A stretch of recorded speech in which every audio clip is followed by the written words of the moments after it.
మత్తయి సువార్త 10వ అధ్యాయము. ఆయన తన 12 మంది శిష్యులను పిలిచి అపవిత్రాత్మలను వెళ్లగొట్టుటకును ప్రతి విధమైన రోగమును ప్రతి విధమైన వ్యాధిని స్వస్థపరచుటకును వారికి అధికారం ఇచ్చెను. ఆ 12 మంది అపోస్తులుల పేర్లేవనగా, మొదట పేతురు అనబడిన సీమోను, అతని సహోదరుడగు అంద్రెయ, జెబెదయి కుమారుడగు యాకోబు, అతని సహోదరుడగు యోహాను, ఫిలిప్పు, బర్తలోమయి, తోమా, సుంకరి అయిన మత్తయి, అల్ఫై కుమారుడగు యాకోబు, తద్దయి అను మారుపేరు గల లెబ్బయి, కనానీయుడైన సీమోను, ఆయనను అప్పగించిన ఇస్కరియోతు యూదా. యేసు ఆ 12 మందిని పంపుచు వారిని చూచి వారికి ఆజ్ఞాపించినదేమనగా, మీరు అన్యజనుల దారిలోనికి వెళ్ళకుడి, సమరయులు ఏ పట్టణంలోనైనను ప్రవేశింపకుడి గాని ఇశ్రాయేలు వంశములోని నశించిన గొర్రెల యొద్దకే వెళ్ళుడి. వెళ్ళుచు పరలోక రాజ్యము సమీపించి ఉన్నదని ప్రకటించుడి. రోగులను స్వస్థపరచుడి, చనిపోయిన వారిని లేపుడి, కుష్ఠరోగులను శుద్ధులునుగా చేయుడి, దెయ్యములను వెళ్ళగొట్టుడి, ఉచితముగా పొందితిరి, ఉచితముగా ఇయ్యుడి.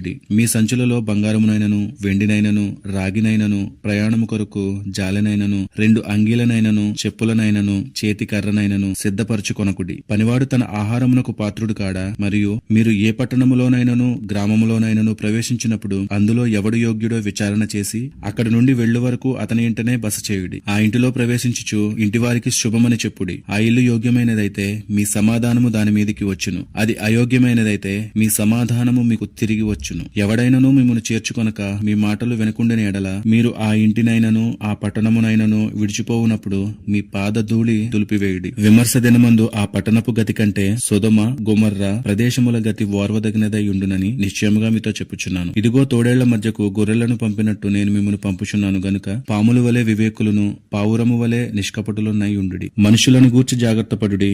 వారు మిమ్మును మహాసభలకు అప్పగించి తమ సమాజ మందిరములలో మిమ్మును కొరడాలతో కొట్టింతురు. వీరికి అన్యజనులకును సాక్షార్థమైన నా నిమిత్తము మీరు అధిపతుల యొద్దకు రాజుల యొద్దకు తేబడుదురు. వారు మిమ్మును అప్పగించున్నప్పుడు ఎలాగూ మాట్లాడుదుము, ఏమి చెప్పుదుము అని చింతింపకుడి. మీరేమి చెప్పవలనో అది ఆ గడియలోనే మీకు అనుగ్రహింపబడును. మీ తండ్రి ఆత్మ మీలో నుండి మాట్లాడుచున్నాడే గాని మాట్లాడువారు మీరు కారు. సహోదరుడు సహోదరుని, తండ్రి కుమారుని మరణమునకు అప్పగించెదరు. పిల్లలు తల్లిదండ్రుల మీద లేచి వారిని చంపించెదరు. మీరు నా నామము నిమిత్తము అందరి చేత ద్వేషింపబడుదురు. అంతము వరకు సహించిన వాడు రక్షింపబడును. దేవుడు ఈ వాక్య భాగమును దీవించునుగాక.